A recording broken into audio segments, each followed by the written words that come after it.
All right, it's 7:30, so I will call to order the March meeting of Borough Council, and we will start with Pledge of Allegiance. Pledge allegiance to the flag of the United States of America, and to the republic for which it stands, one nation, under God, indivisible, with liberty and justice for all. And I'd ask actually that everybody remain standing for a moment, for a minute of silence. The borough lost a longtime friend and servant in our former mayor, Tim Plummer, earlier this week. So if we can have a moment of silence for Tim, I'd appreciate it.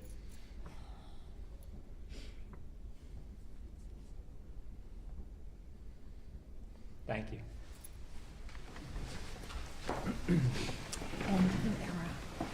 And on that unfortunate note, all of council has in their packets a list of Tim's accomplishments and contributions to the borough. But for the audience, both here and watching us online, I'd like to read some of those highlights because they are impressive and certainly worthy of acknowledgement. So Tim served our nation for 20 years after graduating from West Point and retired as a lieutenant colonel. During his service, he received the Legion of Merit, the Distinguished Flying Cross, and the Bronze Star 4 times. Tim moved to Rose Valley in 1985 and served the borough for 27 years in various roles as a controller, member of council, president of council for 11 years, and mayor for 13 years. Some of the highlights of what Tim accomplished for all of us are that he created the Borough Green. So the 1-acre parcel at the entrance to Old Mill was saved from development and turned into the permanent open space at the heart of the borough. Tim was also the founding president of the Centennial Foundation, which is a nonprofit here in the borough that preserves open space and does various historic preservation activities, including acquiring Thunderbird Lodge and maintaining that. Tim also assisted in creating the Rose Valley Historic District, which is now on the National Historic Register. Tim is partly responsible for those automatic speed signs out there that we use and look at the data every month. For 20 years, Tim led the various ceremonies here in the borough, so Veterans Day, the July 4th Parade, Memorial Day. He also participated in the development of Traymore. That was while he was here on council and as mayor, and part of the result of that was adding 12 acres to the Saul Preserve. And Tim was the annual winner of the 1,000 Lap Club at Rose Valley Swimming Pool for more than 15 years, including setting the record, which is astonishing to me because I struggle to make 1,000 every summer. Tim one summer had 8,000 laps in the pool. So we will miss him, and we are all eternally grateful for all of his contributions to the borough. Here, here.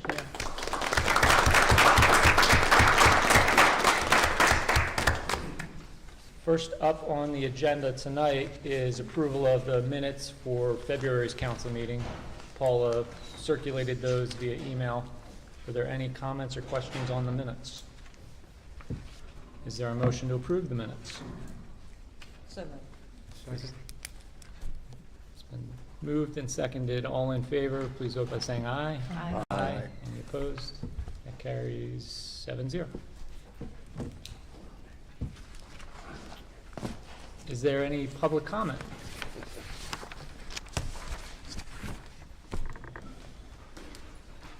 Peter? Yeah. Good evening. My name is Peter Powell. I'm the Vice President of the Rose Valley Museum.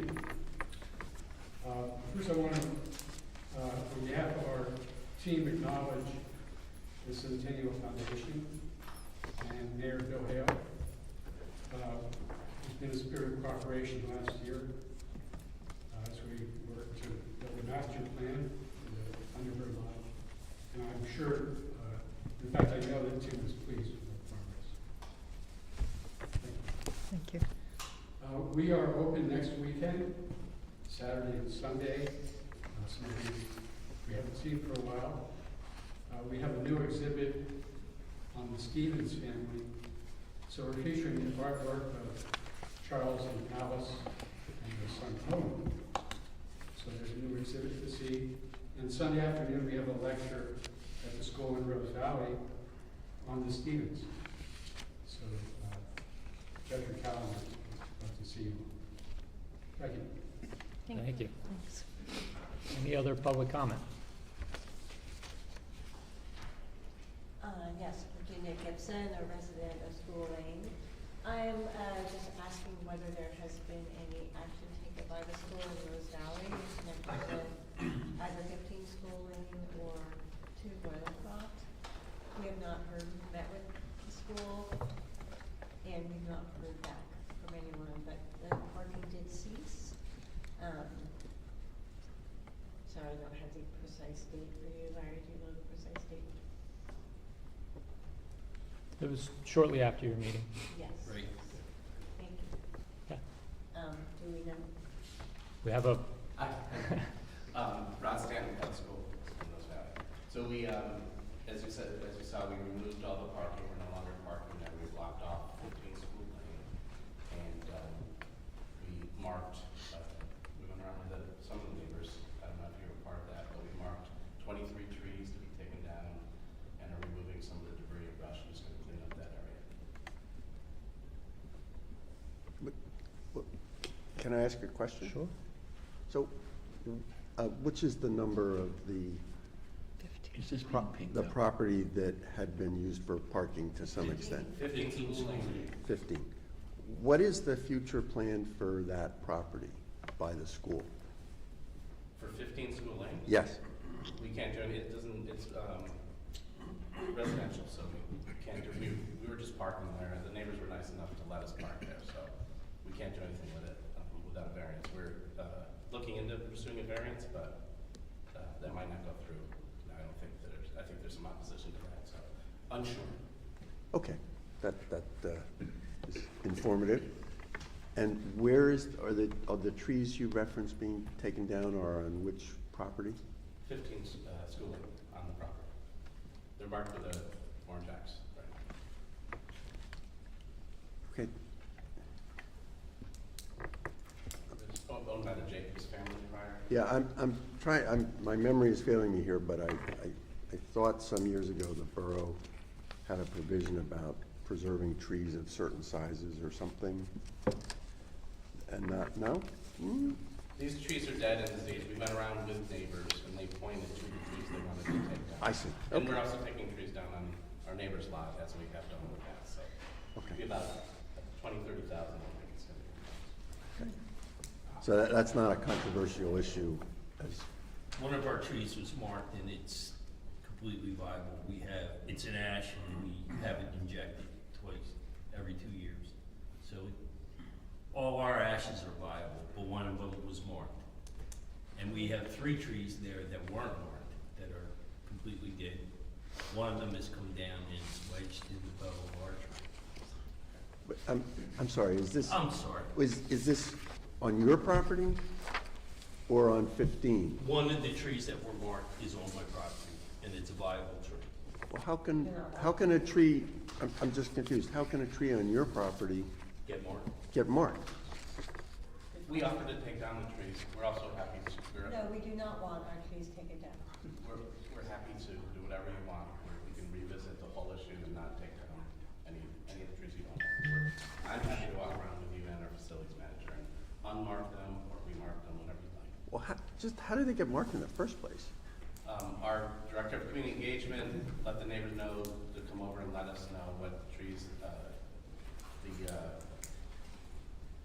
Schragle property, they wanted us, the request was for us to clean up the property, stop parking cars out there, and to take down some trees. So we invited the neighbors to come and walk around with us. I was actually at a conference at the time, so they went around with the director of community engagement and our facilities manager, and just showed us what trees they wanted, what they wanted done. We took notes and marked the trees. So I wasn't actually there.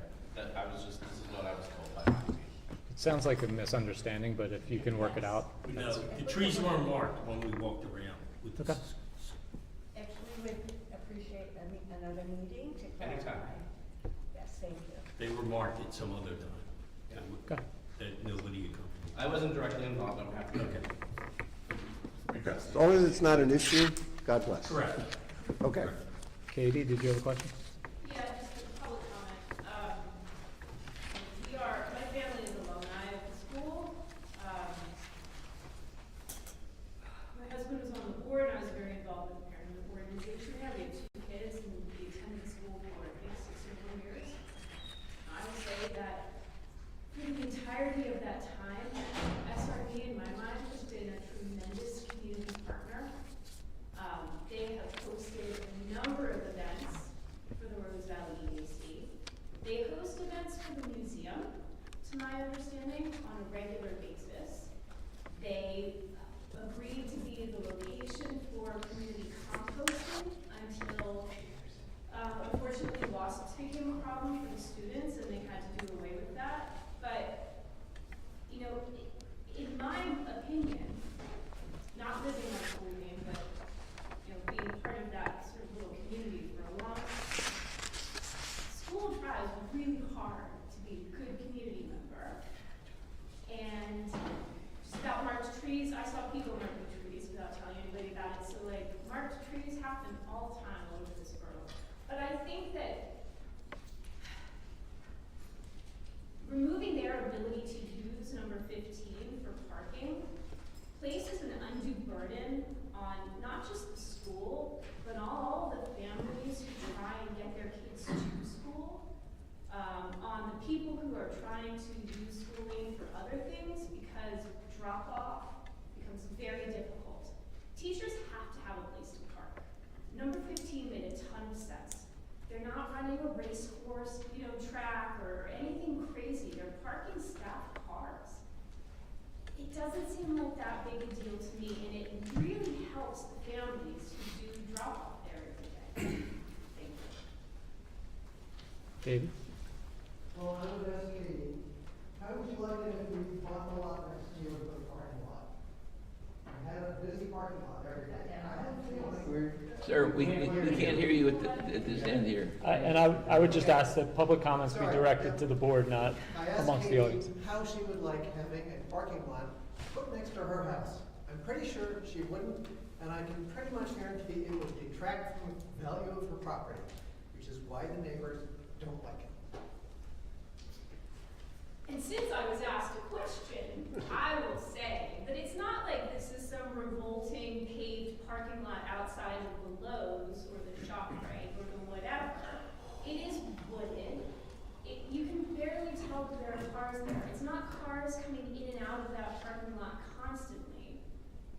I can understand people maybe not wanting to have cars next to them, but we live on a road with a school. So I don't really know what you would expect. Things change, the community changes. I Yeah. guess, But it's zoned residential is the problem, Right. just I from a, can understand that. What I'm saying is that there feels to be a lot of hostility toward the school. And the school tries very hard to balance serving the community, being a good community partner, serving their stakeholders, and their children who attend there in a way that minimizes negative impact.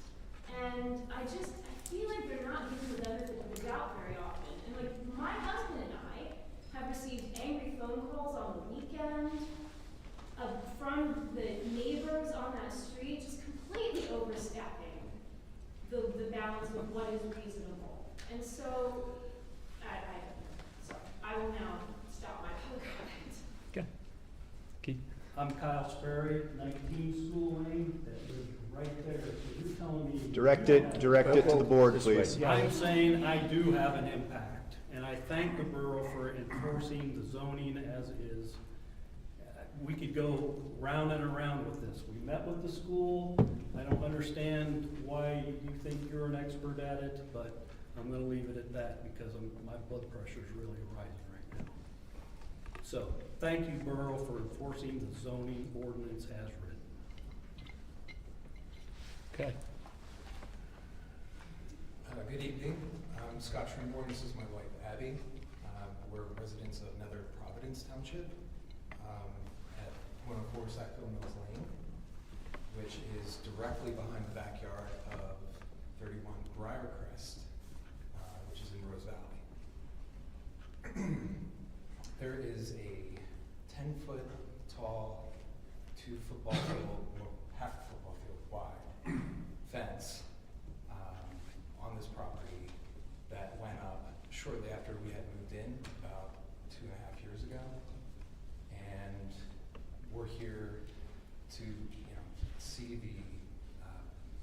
ordinance and hopefully get it passed. We've tried to make friends with those neighbors, reason with them. We've only been met with hostility. The neighbors on our street in Nether Providence have gave us the full history of what's going on there. Anytime we try to engage the neighbors at 31 Briarcrest, we're completely shut down, and it's kind of gotten nasty, so we've kind of broken off communication. Yeah, and we're here, I think some of you are familiar with this fence. I was in correspondence with Mr. We're all familiar with that fence. Okay, well, we are the unfortunate party that moved in before this fence was built. We went under contract on our home. When it settled, there was then a 10-foot fence that's over half a football field long. It's less than 50 feet in front of our home. And I have photos, because I think it's very important that everyone understands the impact of this structure and what it does to our community, what it does to our well-being. So I'd like to pass those around. Is that okay? It's okay. Okay. Just so that we're all clear, no matter what we adopt tonight, it doesn't change that. That fence is already there. We We're can't. we're Okay. very well aware of that. Again, my husband and I took the approach, let's try to engage these neighbors who built the fence, try to befriend them. We went to their kids' birthday parties. My husband went golfing with them. And 2 weeks ago, the neighbor decided to extend this lovely fence. As I was walking my children, I decided, hey, let me try to have a neighborly conversation with him. This is the right time. He's building a fence. It's extremely uneven. It's unsafe. And I approached him and I said, are you open to having a neighborly conversation about building this new portion so it's level and safe? Unfortunately, we were met with volatility in front of my children. And, we felt we did what we could. We did everything. We didn't, we were kind of a non-biased third party. We moved in. We weren't a part of our neighborhood beef with our HOA and the neighbors on Briarcrest that live in Rose Valley. And we understand. We looked into it as well. So there are 49 municipalities within Delaware County. I've done research and I've shared this with Mr. Smith. Of the 49, 48 require height restrictions when a resident builds a fence. 47 of the 49 municipalities require a permit for residents to build a fence. And I have all the E-codes, I have the direct links for you. Feel free to check my work. And my ask here, again, is that we just conform to what essentially every other municipality in what Delaware County is doing. And even in Philadelphia, if you want to build a fence taller than 6 feet in Philadelphia, you have to get a permit. So unfortunately, this could possibly be the only 10-foot fence in all of Delaware County. And we and my family have to look at this along with 78 other community members in our community who are extremely upset. There's been appraisals done that shows how much this devalues our homes. And again, we're faced with a neighbor who is volatile. There's nothing that's stopping it from getting even taller. We have safety concerns. There's been several storms where panels have blown off. There's lots of kids playing, dogs being walked. You don't have anyone get hurt, obviously, or property damage.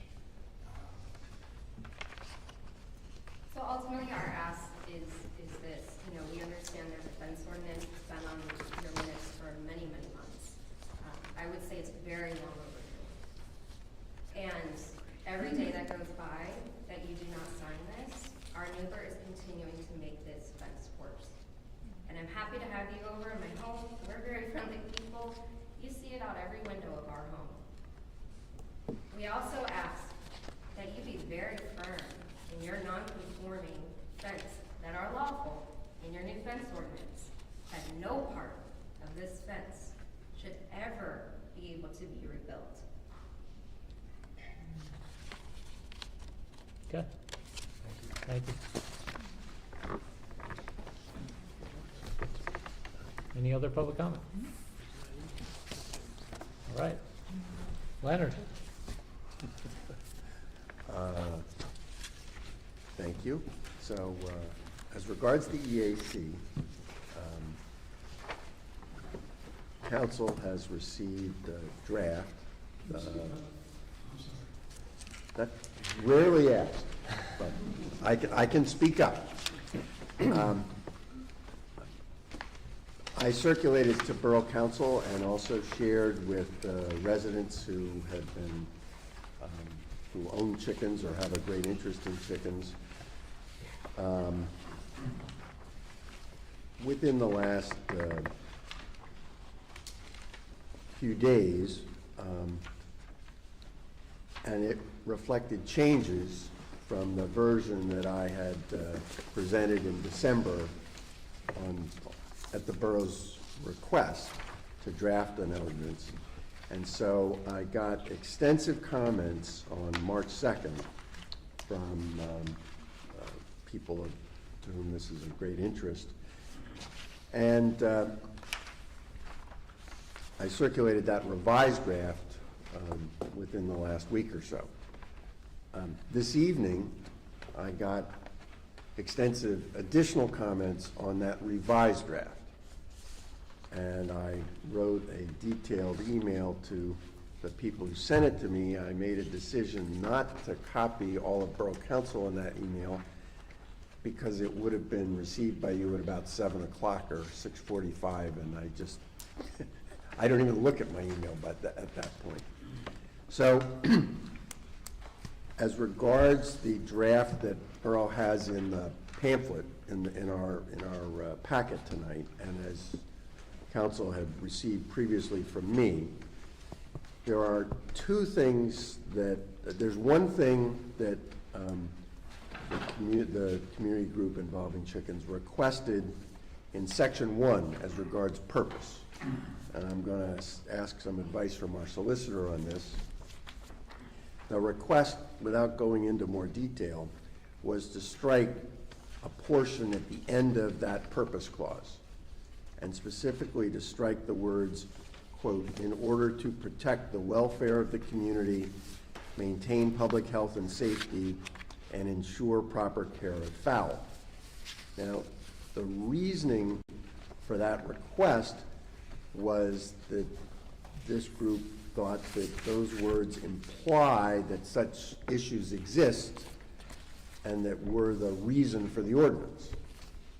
And I do not personally agree with that, because I believe that reciting the words "in order to protect" is neutral as to whether past conduct of any kind was the motivation for the ordinance.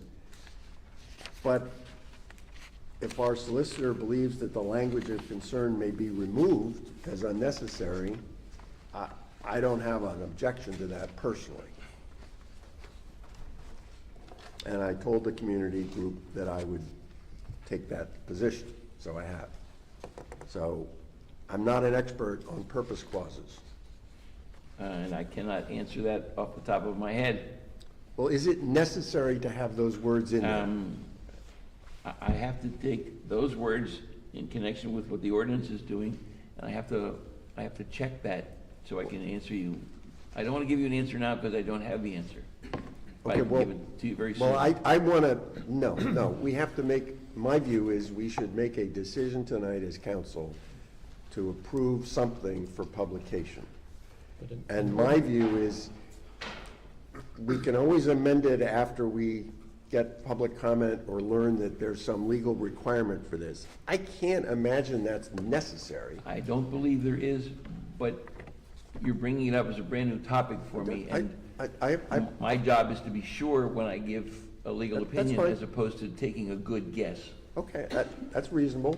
My suggestion is that, well, other council, we should vote on this. As a council, you can tell us before we vote on the actual ordinance whether it's required or not. I don't think you need a purpose. I don't think you need anything at all.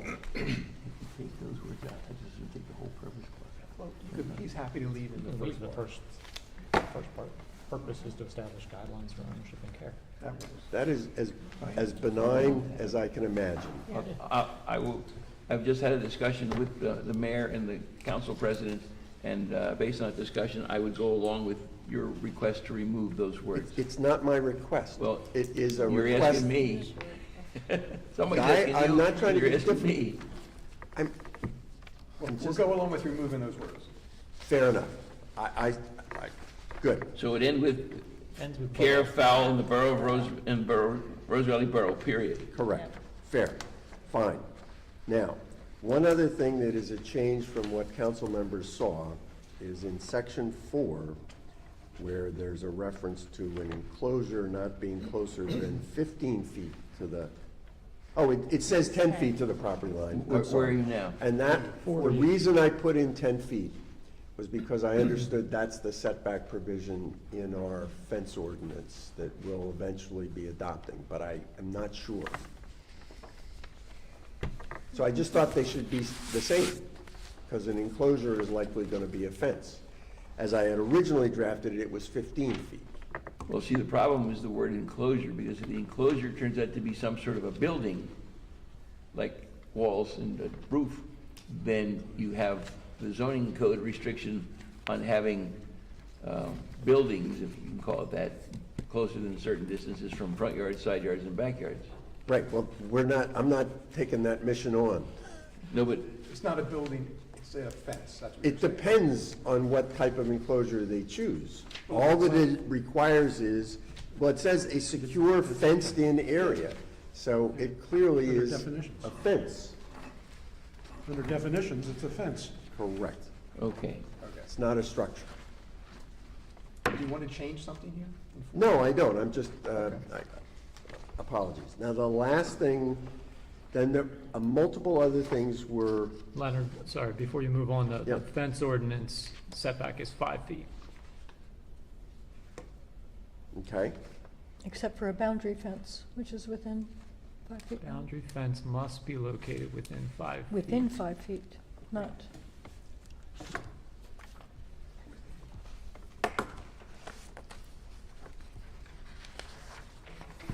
Would it be easier not to have a specific distance from lines for this enclosure and have it simply agree with whatever the fencing regulation is? Just refer to the fencing regulations? that's what I'm trying to do. So if the fencing ordinance says 5 feet, I would suggest we change it to 5 feet. It says different for utility and boundary and deer, doesn't it? We have different distances for Well, each. I guess the question is, why are you tying it to anything, and what's the purpose of the removal a certain distance from a property line? Is it safety for the fowls, or smells and odors on other people's property? Well, honestly, it's because that's what is the arrangement in Media and Swarthmore. Gotcha, And it was simply patterned after that. gotcha. Okay. So- There's nothing wrong with picking 10 feet as a satisfactory distance. Fair enough.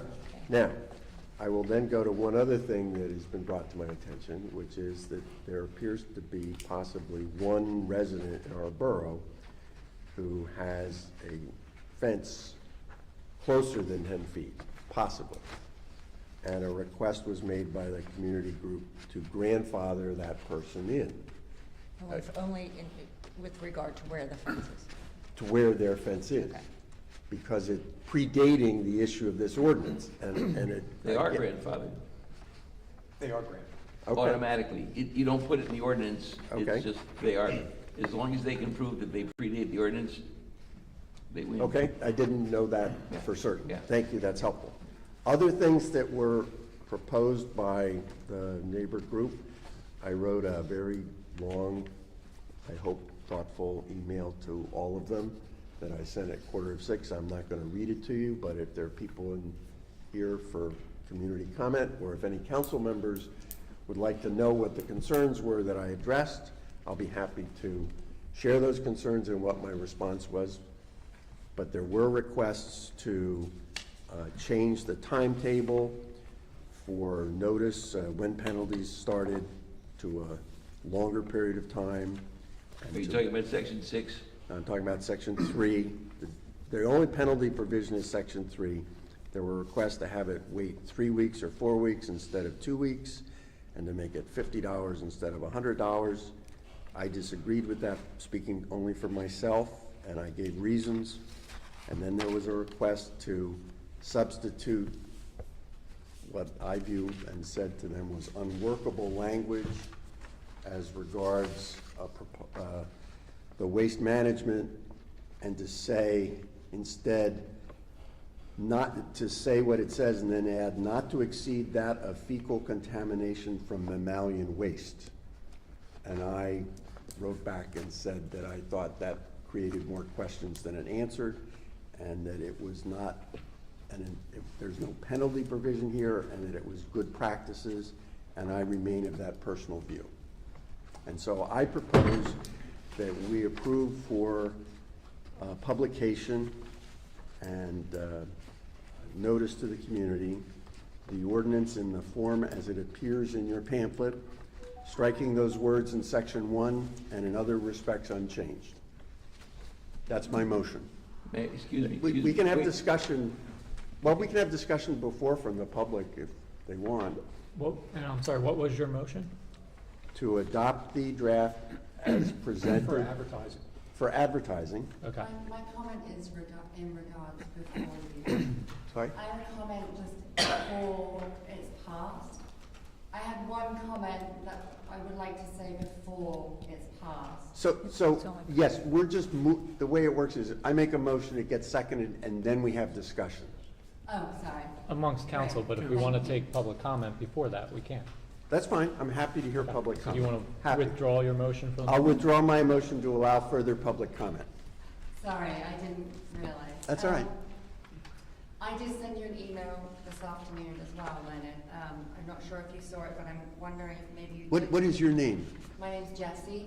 I wrote back to you, I sent you a Okay. copy of the whole thing I wrote to everybody. Right. Can I you, just- and I'm sorry, can you give your name and address so that Paula has it? October, 29 Bryce's Lane. So that's okay. I appreciate you responding to the email. I just wanted to bring up, because I did mention in my email that there was one small part you didn't just mention in section 4 that I would like to take a look at. It was the wording for fowl must be kept in an enclosure. I asked if the words could say at the end, at night, or if it could be reworded to read something like, fowl must stay within owner's property line, as this would allow for supervised free ranging of the hens, which greatly enhances their welfare as well as ours as a family. So So that's what I was just okay, referring to. if I may, I'll just read for the record what I responded on that Okay, issue. Thank you. And that is to acknowledge that section 4, as it's literally understood, it stands for the proposition that outdoor fowl must be kept in an enclosure at all times. I understand that. That's the wording in its plain form. On the other hand, there is no penalty or enforcement provision in section 4, and I can't understand how anyone can assure that outdoor fowl will stay within an owner's property line in the absence of an enclosure. So if people want supervised free ranging, where wandering chickens can be bribed with food to remain on the property, that will never cause a problem or complaint in the first place. And multiple complaints have been shared with me and perhaps other members of Borough Council, but I kind of have become the point person about chickens getting onto roads and onto neighboring properties. And with the current concerns, for example, about avian flu, including recent unexplained deaths to wild birds here in Delaware County that may be from avian flu, assuring the non-migration of fowl onto anyone else's property at all times seems of particular importance. So I personally am of the view that the current language is a reasonable compromise under all of the circumstances. May I make a comment, please? Well, I'm sorry. I'd like to let the, I want to speak to her, okay. could we hear back from her first before we get new stuff on the agenda? It was, yeah. Because if you had questions to me in response to that, I'd be happy to listen to them. I am not a person cut out for public debate, so this is difficult for me to address, really. I wish I would have seen that email earlier. I don't agree with the idea that, I mean, it's not, you said that if there was going to be supervised free ranging, that wouldn't cause anyone to make comment or complain. I don't necessarily think that's the case. If there's an ordinance that is enforcing fowl be kept in an enclosure at all times, like, that does give a person rebuttal to make a complaint, so that's not really true, and that would be part of the concern. The welfare of the birds is going to be greatly enhanced by being allowed to free range as and when opportunity arises, like when it's beautiful out and the family is out in the yard, that's going to be supervised free ranging of hens. Many times your owner as a chicken is going to be out in the yard, and that's a perfect opportunity for the hens to get around and scratch around in your property line. So yeah, I don't know if, I personally feel like it would be great to have the enforcement of being an enclosure at all times revisited. I'm not sure of the concern. I mean, I know obviously avian flu is a big problem, but as a chicken owner, I've looked into it a little bit, and the biggest concern is other birds accessing your hens' food and water. So I don't see that as a drastic threat at the moment in letting the hens free range supervised. Well, the other solution is to just have a larger fence. I mean, you could have a larger fence over a larger area. I don't want to promote that. I don't want to promote anybody that wants to have chickens to then fence their whole yard, but Cheryl. I just wanted to, Sorry, real quick in response to that, that's a great idea, but it doesn't really work for the chickens. Like, if they have a bigger area, it's going to become all just the same kind of demographic for them. It's going to be mud. It's not going to be leaves and grass and places for them to scratch around and find bugs to eat or be interested in. So although it's a nice idea, it's not anything close to what they gain from being able to free range. Well, Sure.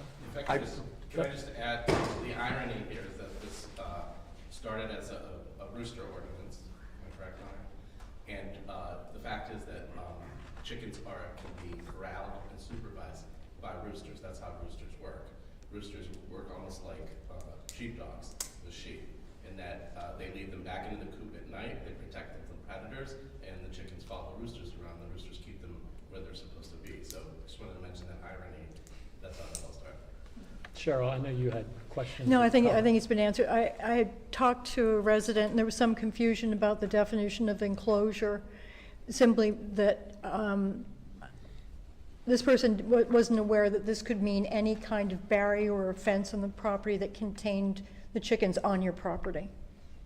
It could be, and actually in the definitions that I've read, and I'm not sure if they apply, I haven't gotten clarity from lawyers, those barriers or enclosures can also include, rocks and natural hillside and things that actually, that are a boundary. Boundaries in area. I'll let the lawyers talk about this, but this is, enclosure does not mean, Don't interrupt. does not necessarily mean, if there was any confusion, that it's a coop or a structure or a house. That's all. And maybe you already knew that, but I want to be clear. Thank you, yeah. I appreciate your input, Cheryl. I think I am aware of that. Okay. It changed from coop to enclosure. But Cheryl, it says fenced in. The ordinance says fenced. There is a fence requirement. period. Not rocks, not other things. That bridge is crossed as it's written. What was removed was a provision for coops, because there was a request to remove it, and I, for reasons that I explained in a long email, I accepted that Okay. request for purposes of Getting rid of the a coops. reasonable compromise. Fair But enough. this does require fencing. Okay. And since there have been complaints brought to the borough's attention of chickens that wander onto other properties and concerns about that, and since that's not permitted really to have your pets or domestic fowl or domestic animals migrate onto other properties, that's why I have put it in here for proposal. I mean, there are many, like, domesticated cats wandering around everybody's I agree with that as a problem.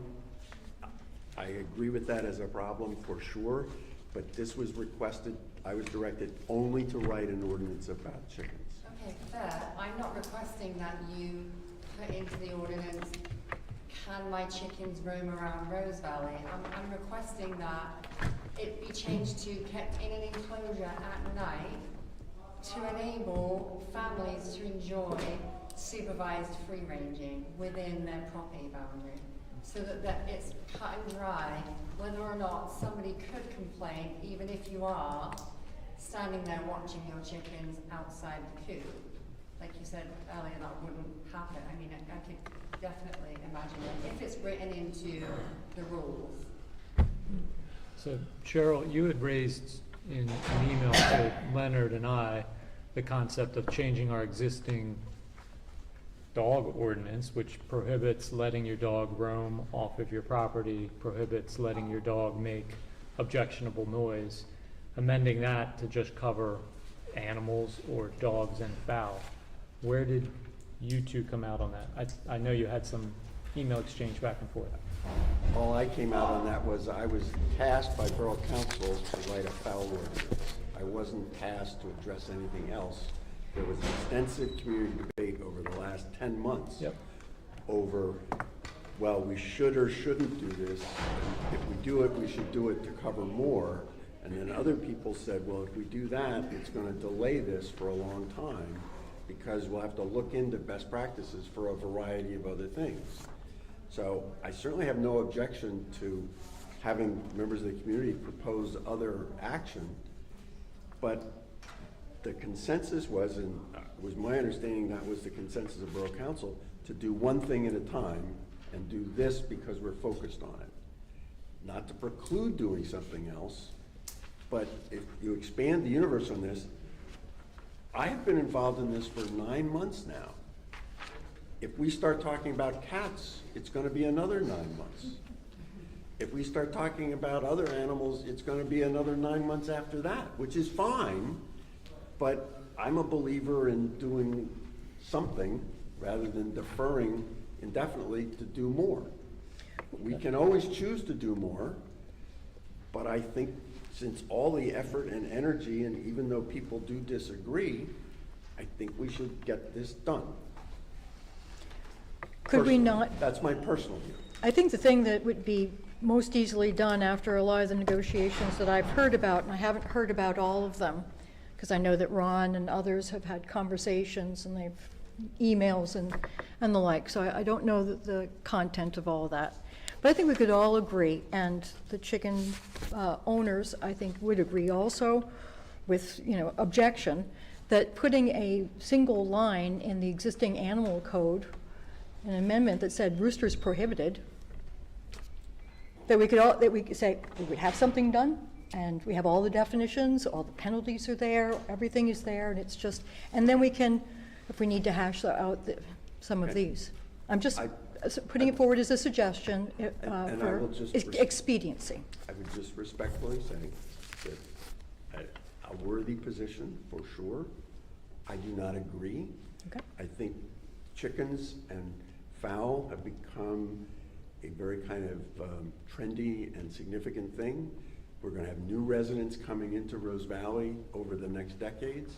To me, it makes sense to give outsiders who've moved to our borough a heads up on what's expected and the standards. And We have massaged this language for many months, and I've fielded many comments and spent 100 hours of my happy life dealing with this in the last 9 months. This is what I propose. I'm going to make the motion. You and all can vote however you all choose. Thank you. May I add one suggestion? Number 6, effective date. The law requires the effective date to read as follows. This ordinance shall be effective 30 days after enactment by council and approval by the mayor. That's the legal requirement that must be in every ordinance. Could you say that again, please?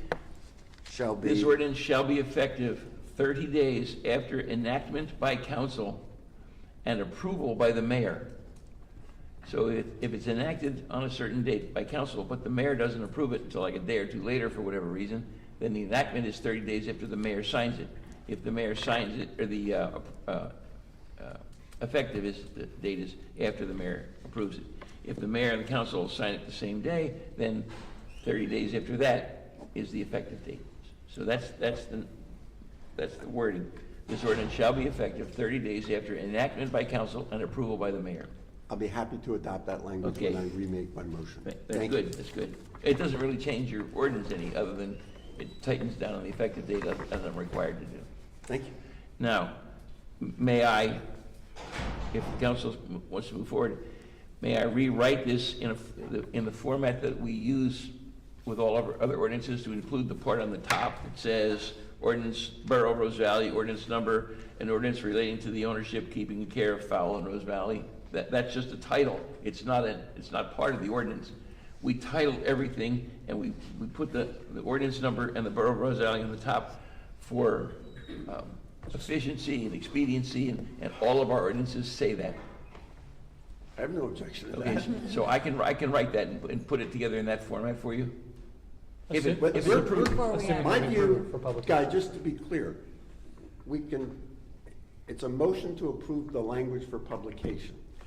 You can put anything in the title you want. Of the body of It's the Okay. text of the ordinance. Okay. and we'll have the signature blocks will be in there. Also, Of Right, course. right. this is the body we're talking about. But that's That's form, not substance. ministerial. Form, not substance.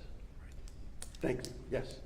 So, with all that discussion, sorry, I would move now, and thank you for the comments, that the draft be approved for publication and future, and any future, well, for publication so that the Borough Council can decide to vote on it after the notice period has passed.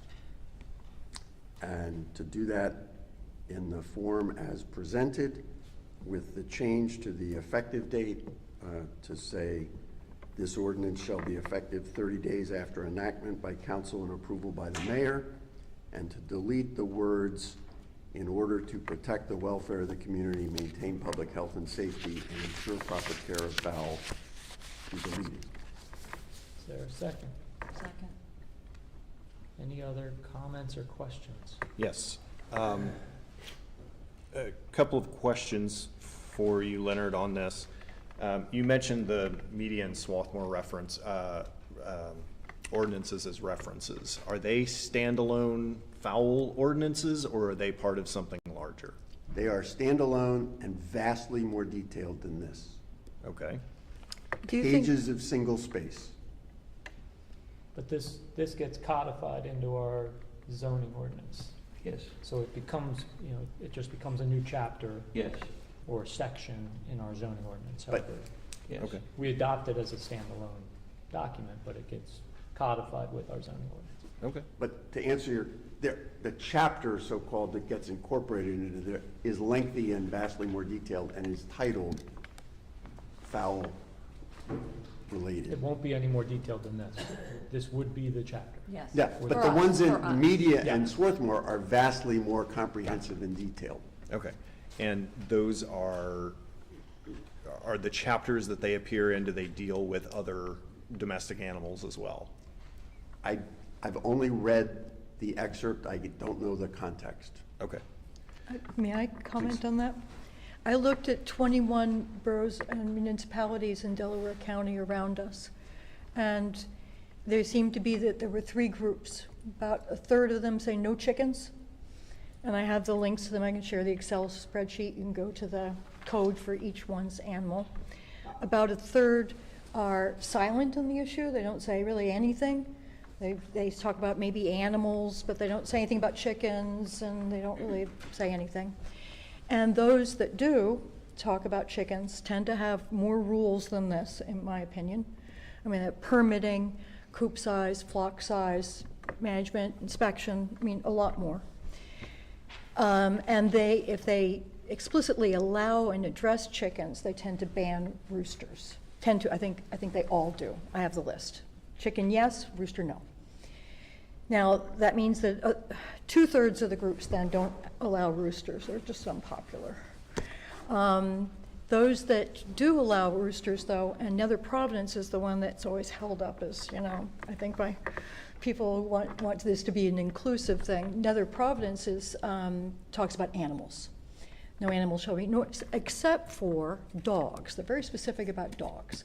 They must be licensed and rabies and vaccinated. So that was my little, and I'm happy to share that list if anybody wants to click on all the links and have them open up. But they are almost entirely in animal ordinances that address this, as opposed to a standalone. But maybe it doesn't matter because when you look at it, it appears as a chapter. And so there's a chapter on animals, and then there's another chapter on fowl. So I'm not a hill I want to die on about where it lives. It's more important what's in it. But anyway, just Yeah, fair. Thank you. what are other people doing? Yep. Conversation. No, that's helpful. The context is very helpful. I guess the other question I wanted to ask on the waste management side is, in all of the commentary that you've received, is waste from chickens, does it present any unique risks versus if a yard was full of dog waste or something like that? I do understand, I'm not an expert on the science, that there are certain components of fowl waste that can be particularly toxic and of risk to other creatures. Mm-hmm. The provision here talks about preventing pollution and contamination. I mean, I think it's common sense. I mean, I've been to homes and visited, don't I need to know how or why, where there's dog feces covering every square foot of yard space, literally. That presumably is not good for the environment because of runoff and other things. But again, I wasn't tasked with drafting something for animals. I just asked the question. Right. It's a factual question. Right. So yes, there is clearly risks from chicken waste if it's not contained and composted and other things. And there has been a lot of concern about this, but I did get a community saying everybody who owns chickens now follows good practices already. And I think it's just common sense to say you're not gonna create toxic runoff from your property, and certainly not from chickens where the waste is itself got some aspects to it.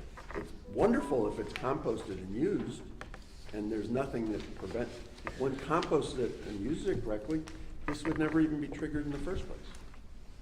And there's no penalty. It's really supposed to be guidance, and if we realize we have a problem in our borough, then we can start talking about doing more.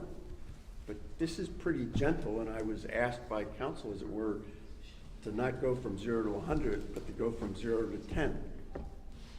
So this is intended to go from 0 to 10 and focus primarily on roosters. If I may? Yeah. So I wanted to first thank you, Leonard, for all your hard work.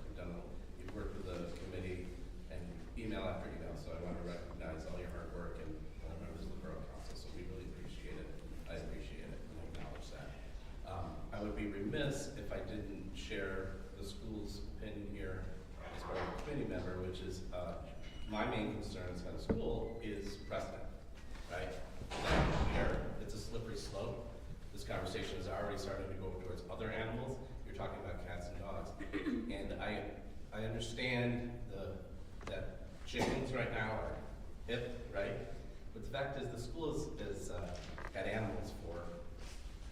many, many years. Chickens, sheep, and it is crucial to our Farm to Fork education program. It's crucial to what our children learn every day.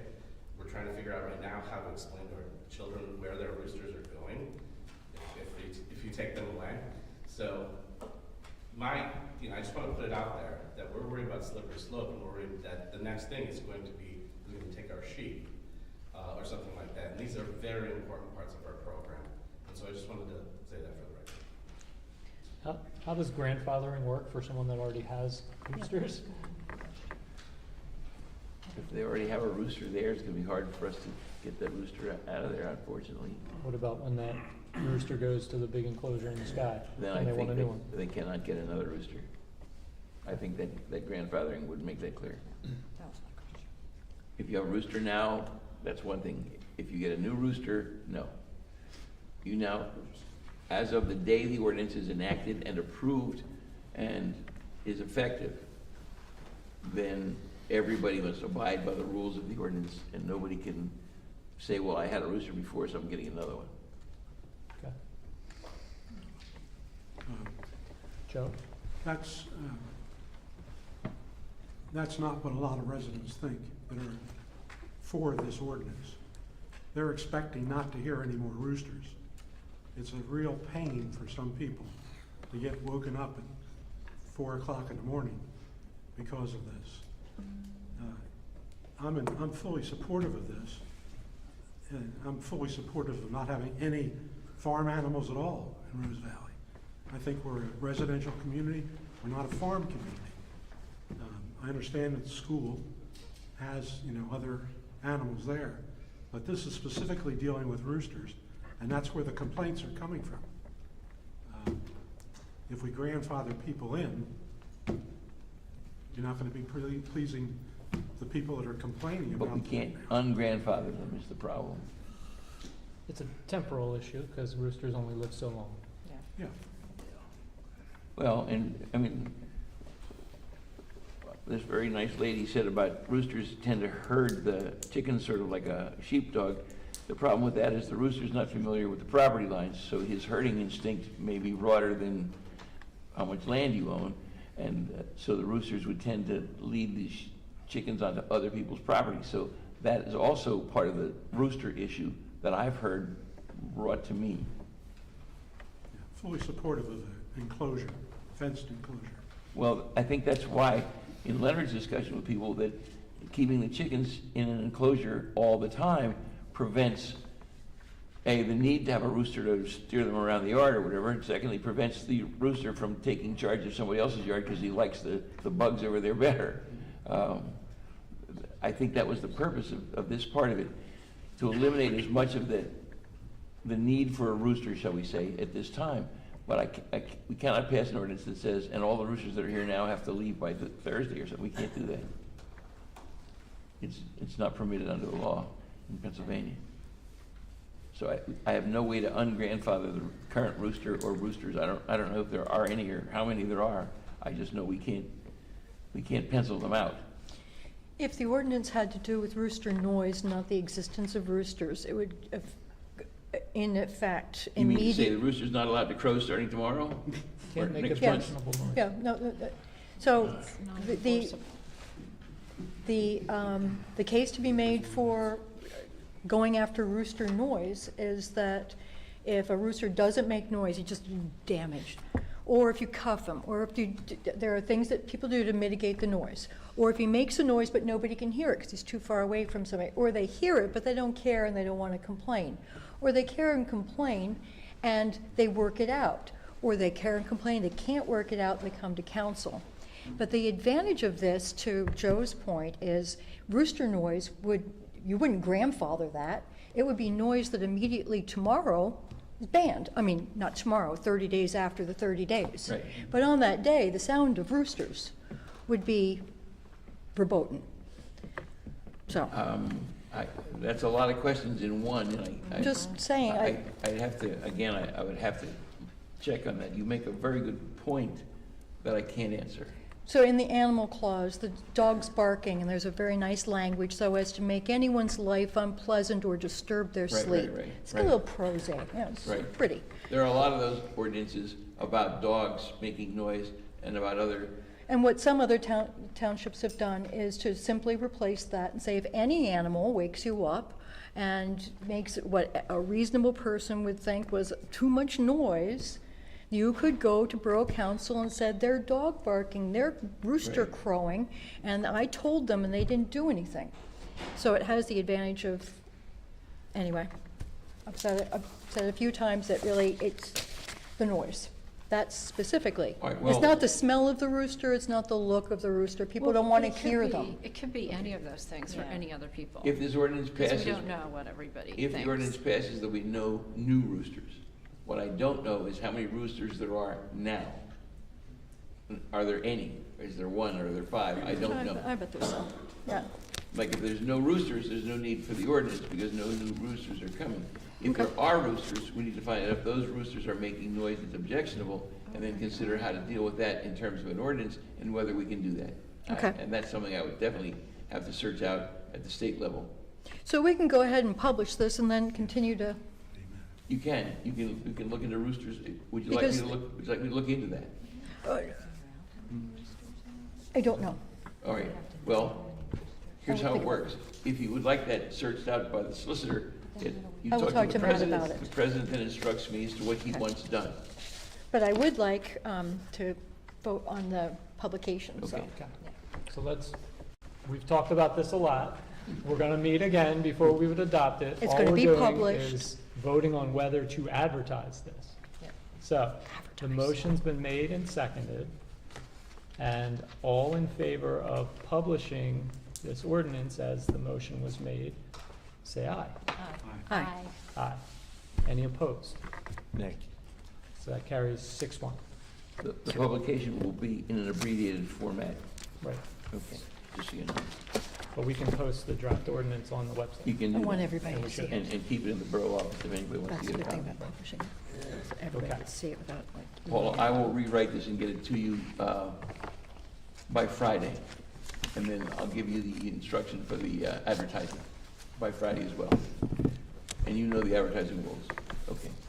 So that takes us to highways, Well, insurance, and done. technology. I'm gonna say in a minute or less, some announcements, just garden variety, Okay, about sure. the EAC. I apologize. We have a Free the Trees weekend, just to repeat, on April 5th and 6th, to remove English ivy from standing trees. That's being organized by Kathy Sawicki. We have an educational program on composting in the form of a webinar on March 27th from 7 to 8 p.m. as an educational event from the EAC, and that'll get announced through an email blast from Paula. The native plant sale and a work day in the Salt Preserve is scheduled for May 10th, and a lot of work is going into looking into building a rain garden in Pew Park that I'll talk about in more detail at our next Borough Council meeting. Thank you. Tony, highways, insurance, and technology. So I see nothing highways or insurance related in my packet. On the technology front, we are live streaming for the first time, live. So hello to the residents who are watching out there. I saw there were at least 2. Yay, Tony. The other thing I wanted to ask about is there is an app that could be added to the borough website that could essentially act as a community calendar, allowing select people to post. It's essentially like a Google Calendar that gets pulled in. They wouldn't have access to editing the borough website, but they could post events, and we would be selective about who we would allow to do that. I wanted to get the sense of the borough if that was something they thought would be a benefit, or if they would prefer to just keep it to government-related announcements on the website. What kind of things are you thinking? I'm thinking the gardeners, when they have their events, the Thunderbird Lodge, school, the folk, I mean, you know, anything that's a community-wide event, could come up. I'm in favor of that being in one I place. like the idea, but I think we should be the ones posting it. Okay. So I think it should go through, you know, Paula or you or whomever. How much does it cost? It's like $7 a month. Oh, okay. Oh, no. You don't buy something you download and use. Yeah, it's just something you install in your website. And it's like a little subscription. Nice. And since the live stream system came in well below budget, I think the $7 won't be missed. And if people don't end up using it, we can can kill it at any time. Does anybody have concerns with trying that? Oh, that's a great idea. Okay. Great.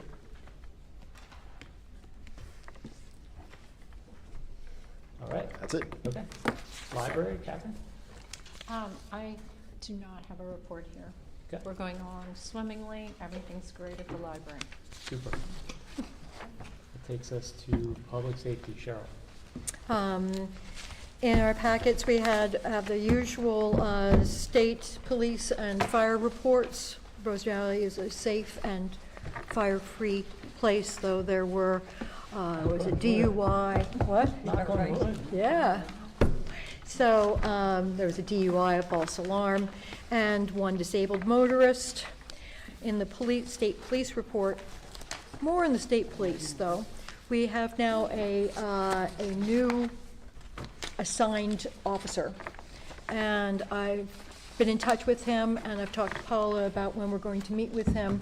And in the last 2 weeks of this month, we gave him a set of dates to meet at the borough office, really just to meet and greet and let him know that we're here and to make sure we get our reports and to talk about really the single largest issue that we have with the police, which is the speeding on Rose Valley Road, which segues into, finally, we have 2 cameras up and reporting for the, Radars. what?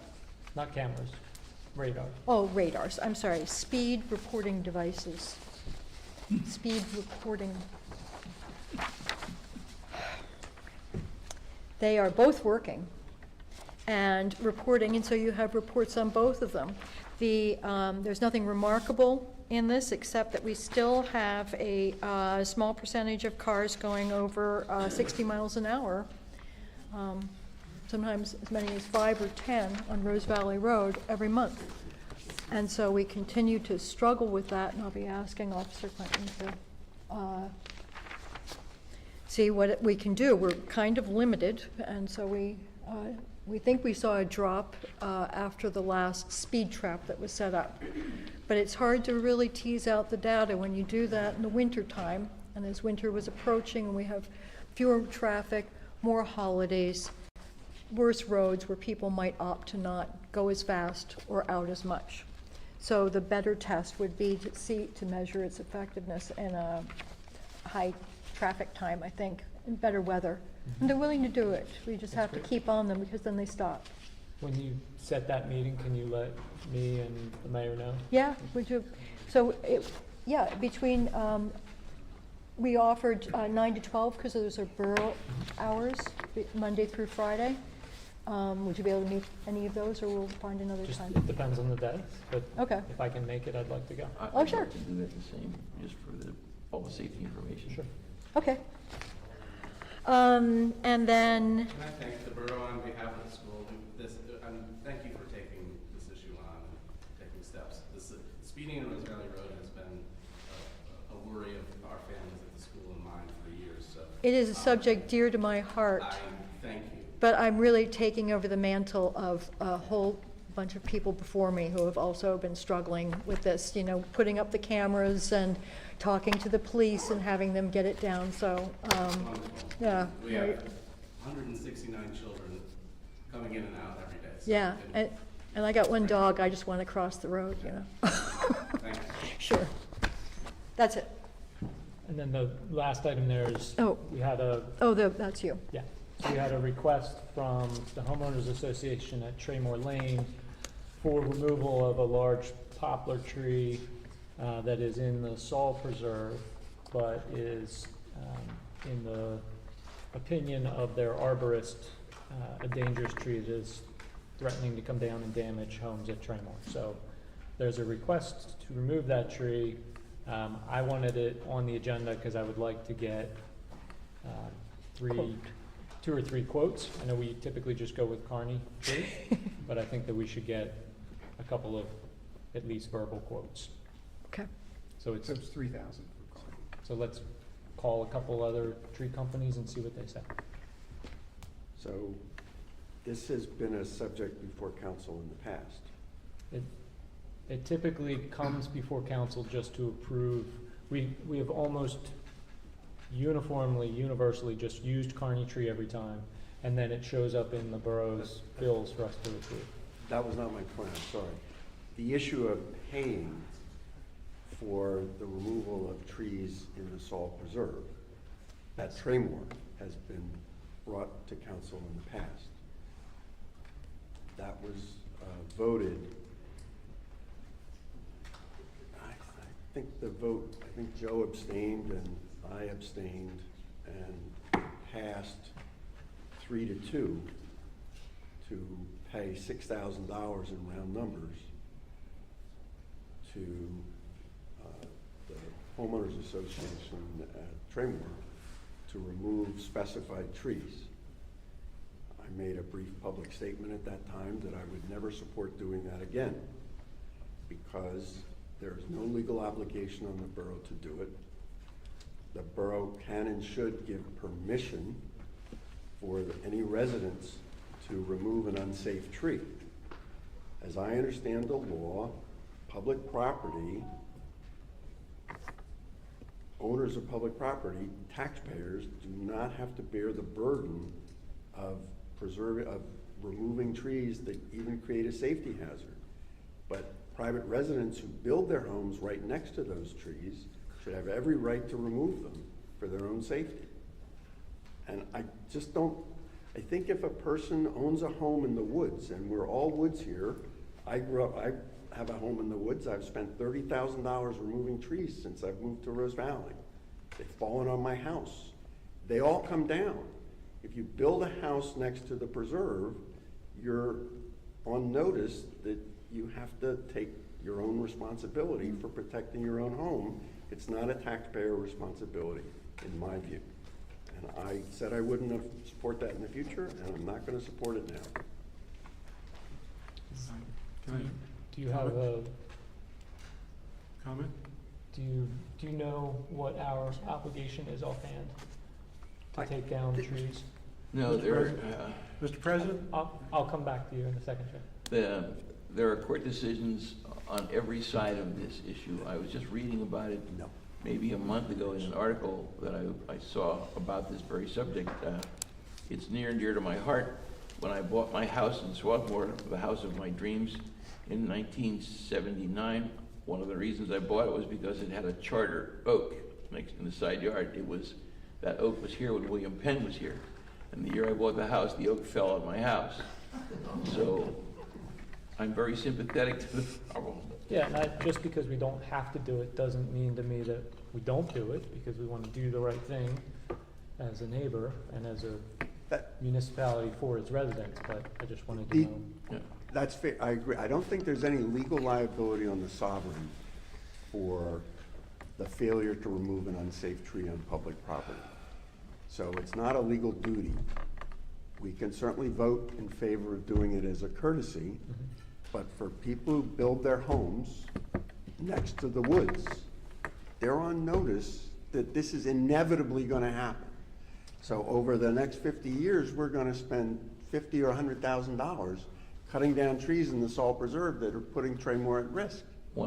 I don't think we should do that. Let me ask Joe, because he's been waiting. I totally disagree. We've notified you in writing that this is a danger. And the thing that you can't sue a sovereign, that's not correct. We can sue you if that tree falls on the house and people are killed. Yes, you can. Because I've read the statute. Yes. There is a limitation of $500,000. Yes. Now, if we want to put our insurance company on notice that we're going to accept that, fine. All I'm telling you is, our arborist has informed us that the tree should come down. We don't believe it needs to come all the way down. If you want to save some money, take 25% off the top, or half of it out, and it will not fall on the house. It'll fall short of the house.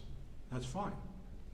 One of the points in the article was that residents have filed actions in court, having given notice to a municipality that the tree is a danger, and in some instances giving notice to private neighbors that the tree is a danger to their house. And they brought it into court and asked the court, in a decision in equity, to rule that the tree must either come down or that people must provide some kind of insurance, and so on and so on. So there are cases that have allowed the residents to do that against either a neighbor or a municipality, having given notice of the danger and supporting that notice by testimony in their court hearing. So that is a fact. And those neighbors have been successful with a number of those, according to this article I read. If that's true, I would rethink my position. I did not understand that to be the law. If that is the law, I will rethink my position. I will see if I still have that article. It was about 5 or 6 weeks ago that I read it with some interest because of my thing with trees, and I'm not sure where I put it, but I will look for it. It was in it was by a lawyer, so it was a legal article. Whether it was in, I don't know where it was. I don't know where it was. And I in the would meantime, definitely rethink my position if there is a legal basis. I know that's true. I know that. I know it's true for private owners. I do not know it to be true for owners of municipal. I know it's true for municipalities because there's an act called the Municipal Subdivision Act that says tort act, that you can only sue municipalities for certain things, and this is one of them. If the law creates liability for us, I will change my position. Okay. Or if we have a duty to do it, I will change my position. I apologize if I have been misinformed. and in the meantime, we will get prices from 1 or 2 other tree companies, and we will vote to authorize the expenditure or not next month. May I ask that we consider Joe's suggestion? I think it's a good one, that we ask the people that are giving quotes about taking down enough of the tree so even if it fell over, it wouldn't fall on Ending the someone's danger. structure. Sure. In other words, ending the danger. Yeah, top it, whatever it is. If it's only going to be a little, to see if there's something short of taking it down. Certainly we don't need the roots ground out or anything, just to keep the cost down. Yep. Since there's going to be a lot of them, it sounds like. Okay. It takes us to planning. That's a good idea. That's a good idea. Excuse me, Yes. the major cost that you're gonna have is mobilizing the crane. Whether you take down 10 feet or 50 feet is gonna be a very small part of the cost. Yeah, the tree companies will tell us that. Okay, so for planning, we have 2 items on the agenda for a vote tonight. Everyone on council received from Guy the proposed fence ordinance. And if we decide we want to move ahead with the fence ordinance, we should discuss that and then vote to publicize it as we did with the foul ordinance. So that's our first item. So I assume everybody had a chance to read the fence ordinance. Bunch of questions. I can wait for other discustion, or we No, can I just think we dive want to in. discuss Go for whether it. we want to go ahead and then also the ordinance itself before we vote Okay. to publicize. Well, to the first point, I do think going ahead is sensible. I mean, to me, having a fence ordinance is similar to having a building code. I think it's just something everybody ought to have for their municipality. Specific questions, and Guy, I'll try to make my questions as clear as possible. And I'm just going to go through this one by one. So section 2, the definitions, D, open and solid fences. We have a definition of open fences, but nothing about what a solid fence is. Is a solid fence just not an open fence?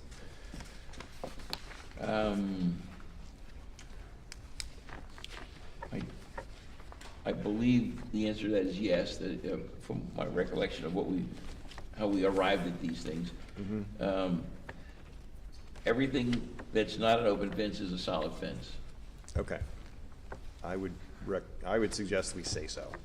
Okay. I think that's, anything that doesn't meet the definition of open fence should be considered a solid fence. I think that. I'll put that in.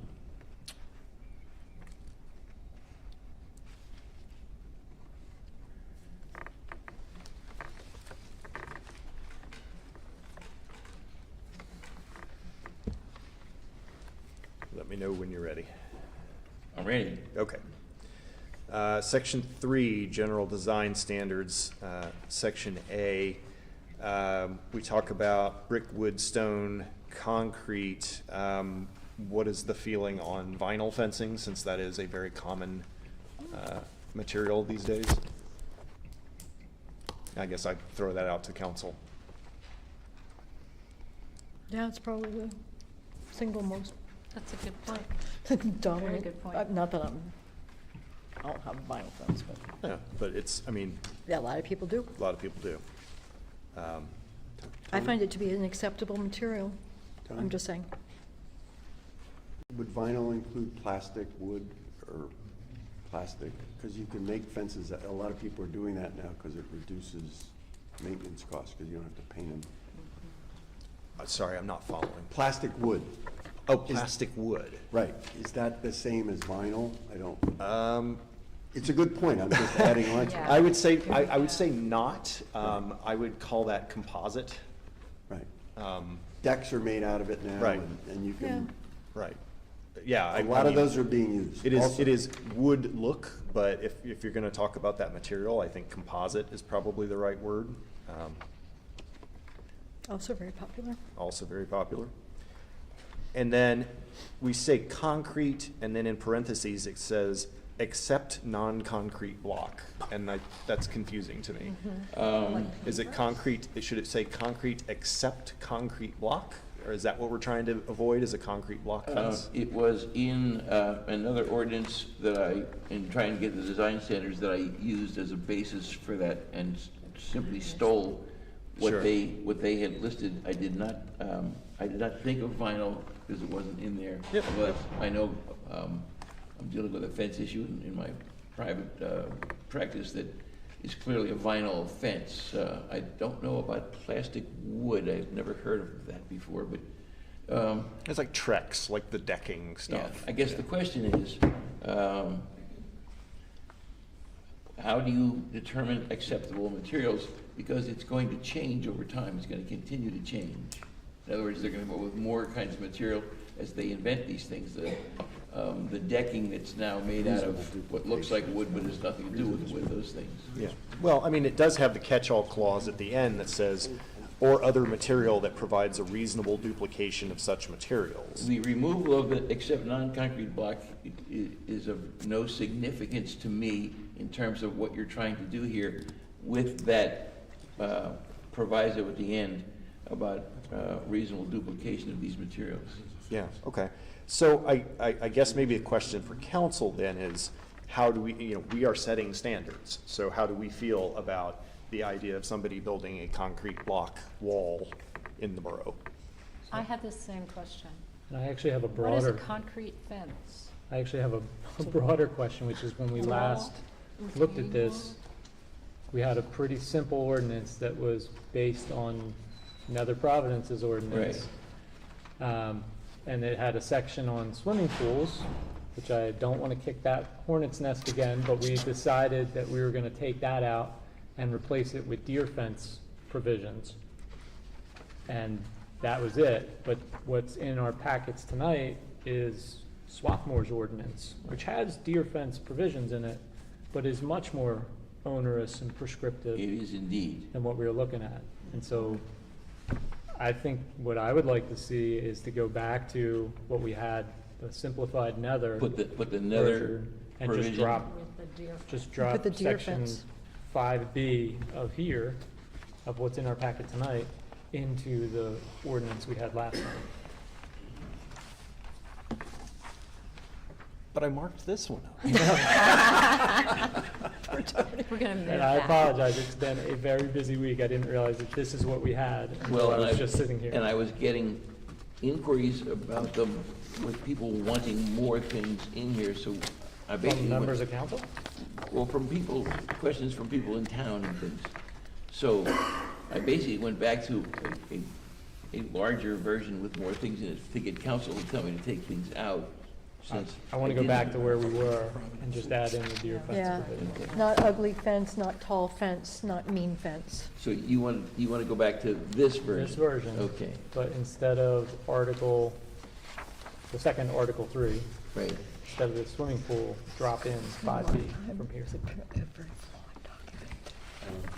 Matt? Yeah, You want to take this B and make that 3, take this 5B and put it in here. and only it's not called swimming pool, it's called deer. Deer fence. All right, so you'll give me that one. I would like to Copy. reserve the Or give me a copy of possibility it. of, some of the stuff in here is pretty good. You know, I would like to reserve the possibility that we could still import if there's some of this that we like. Sure, Can I ask a question? sure. Well, Leonard, did you have something? Yeah, I'll just quickly, when we talked about the deer fencing before, one of the things, and this was just my personal thing, but, you know, to say it has to be 10 feet from the side of the property, now I guess I'd be grandfathered in because I have it 6 inches from the Yeah. property.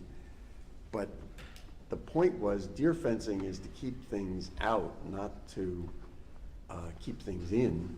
And it's to keep them out so you can plant your plants right up to your property line without having them eaten. So this has a 10-foot setback, which we've talked before of not having a 10-foot setback. So I don't personally, then I also have a question about grandfathering. If I'm authorized, for example, to keep what I have because it's grandfathered and this can't apply, what about when I sell my house? Is the next owner grandfathered in also? Yes. Indefinitely? Yes. Yeah, well, then fine, I don't have a problem, that's nice, but I think as a practical matter, it's better to have deer fencing closer to the edge of one's property. Totally agree. Sure, if I may, again, this is obviously a very sensitive subject for us. I've read both Town Providence's and Swarthmore's ordinances as well. Yes, Town Providence's is a lot more simple. Swarthmore is the only one that actually addresses non-conforming fences. So the fence in front of our home, when this ordinance goes into place, essentially is gonna be a lawful non-conforming fence, right? And so if any part of the fence falls, the Swarthmore ordinance addresses that it cannot be rebuilt past 6 feet. So if the 10-foot portion, falls, if we keep the Swarthmore line, then the neighbors will not be able to put back up the 10-foot portion. We would deeply appreciate if you could consider the non-conforming fence portion in Swarthmore's. Yeah.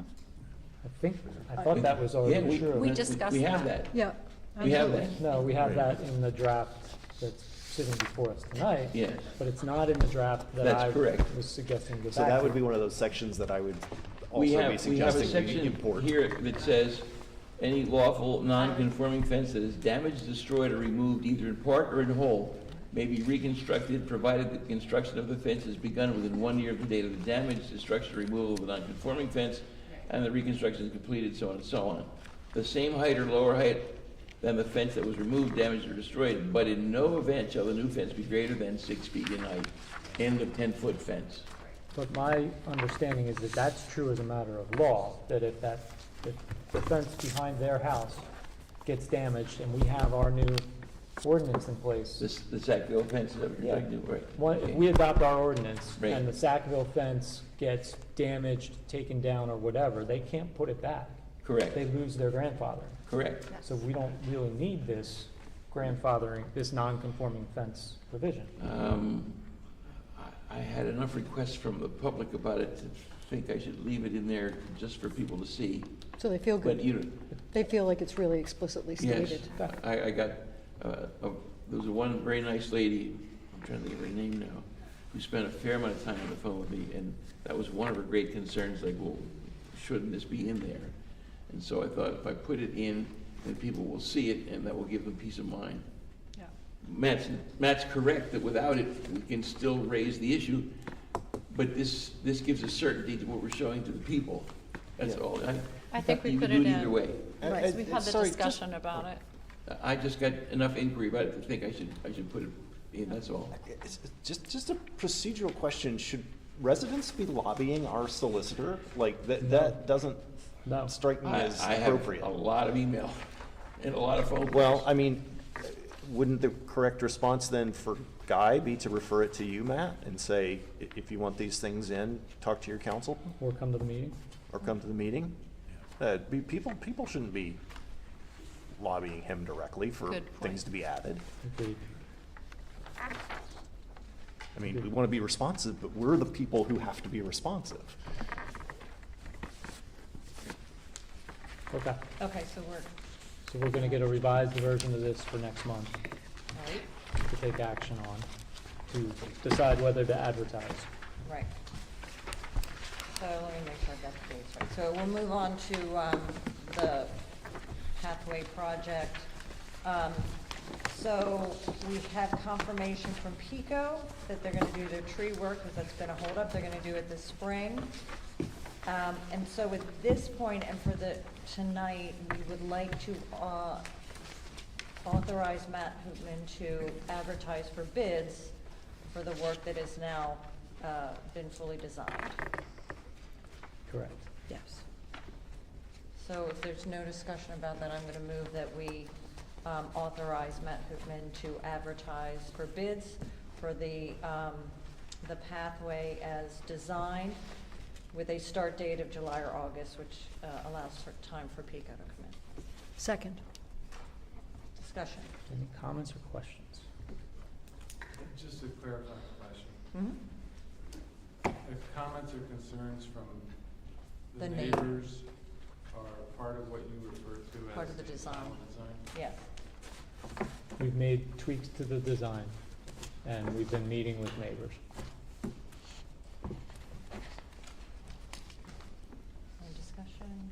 Hearing no other comments or questions, all in favor of advertising for bids? Aye. Carried 7-0, thank you. Finance. Status of funds form is in your packet. I'm sorry, that's yours. That's yours. Talk about the status of funds. I have status fund, reviewed the activity in the cookbook accounts against the activity in the bank accounts, and has reconciled that activity. Is that pretty much it, Joe? That's it. All right, I'm good. Thank you. Thanks, Chris. You can go home. Thank you. You sign the checks? The income report is in your packet. Three main areas of income this past month. Cable TV fees were in the amount of $4,400. There was a $3,500 real estate transfer tax fee that was given to us, and then the county aid to roads was $2,400. Total income totaled $11,637. Joe, quick question. The cable TV franchise fees, is that from Comcast? Comcast and Verizon. And Verizon. Okay, thank you. Okay, bills for approval, this month, they come from two separate funds. First off, the Highway aid fund is where the cost for snow removal reside, and there's $5,450 check or invoice that we're paying. That gets us current and addresses the snow event in and around the February. Maybe a little before that, I'm not sure. So that's from the Highway aid fund. And then the general fund is the other bucket for bills. And the vast majority of these are reoccurring or familiar expenses. There is one I want to bring attention to, this Kearney tree for tree removal. And although check me here, I think the $5,200 is inclusive of some work that was discussed. Right. So I'm gonna suggest that we, well, I would suggest we pay Kearney only what we owe. Okay. Because the tree in question is still standing. Okay. So we should probably revise that payment, which I think would be around $2,000. And then the only other significant event is the annual casualty and liability insurance cost that we, Borough Township is responsible for. That's $14,000 from the year. Otherwise, the rest of these are pretty normal. So John, in the general fund, the far right column says NUM, N-U-M. Is that check number? Yes, the last 4 digits there are the check number. Okay. So is there a motion to approve the bills from the general fund except for the check ending in 6659? So moved. That's the tree issue, Jay. That's the tree, which is for the tree we were just discussing. Is there a second? Second. Any other comments or questions? All in favor? Aye. Aye. And is there a motion to approve the bills from the Highway Aid Fund? So moved. Is there a second? Second. All in favor? Aye. Thank you. Carries 7-0 as well. Thank you.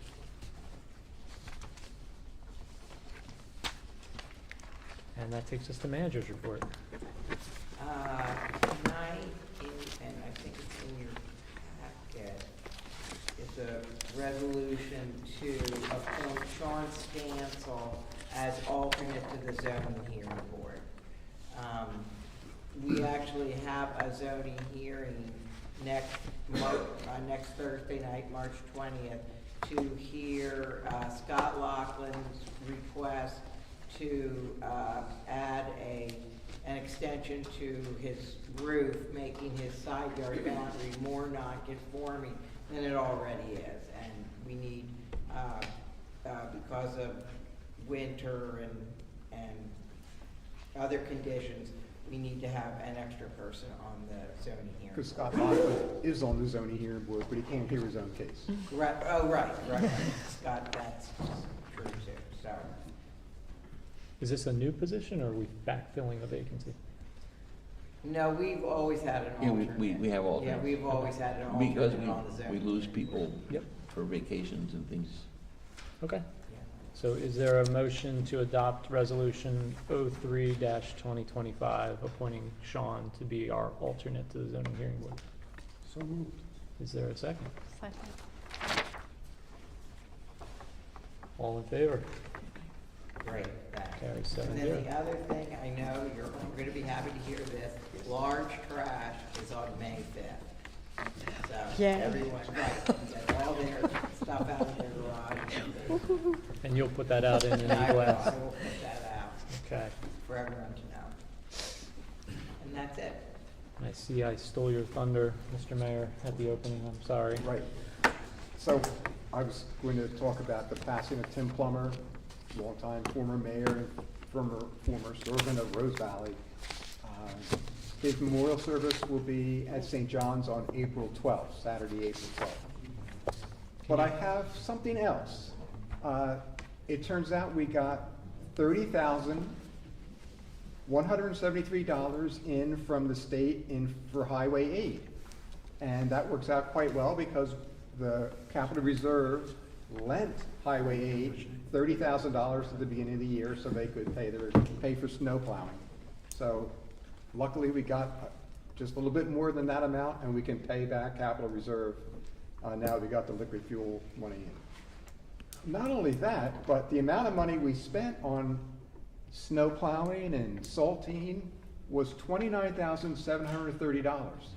Just under 30,000, so everything worked out magically well. So, that's the mayor's report. I'd like to caution you that winter months occur also in November, December. But they get paid in next year. Wow. That's all I have. But we budget on an annual budgeting without paying that. Right. Okay. Solicitor's report. I had the pleasure over the years to know Tim Plummer quite well. I was also friends with a Marine colonel named George Edelman, and Tim and George got to know each other. And one of the things that I had the pleasure of doing was going to dinner with the two of them and sitting there and listening to them talk. Most of these people that have been to hell and back, even military situations, don't talk about it to civilians like me that never went to war. But when he was at a table with a buddy who'd been there, and George Edelman had been to Iwo Jima, Guam, Guadalcanal, you name it, and Tim, if you've read his book, covered some of what he did. But sitting there at the table and listening to the two of them talk about what really went on, and how really incredibly scary it was, and how really incredibly scared they were, but never wavered in their duty, was amazing to me. Just, you have no idea how brave these people were. So, the world's lost a great warrior. The borough has certainly lost a great leader. And we've all lost a great friend. Thank you. We would ordinarily adjourn at this point, but we're going to have a brief executive session, and we will then reconvene and adjourn at that point. So at this point, we have to ask everybody except Paula, our solicitor, and the 7 council members to excuse themselves. And the purpose of the executive session? To discuss real estate. Discuss real estate. Tim, so when I started, as I had 10 years ago, Tim, as he does, goes around, brings Rose Valley Blood to everybody, rides, They would not begin work and he used to do, until you know, tomorrow. he did bird walks with the kids. He would come to the school. Okay.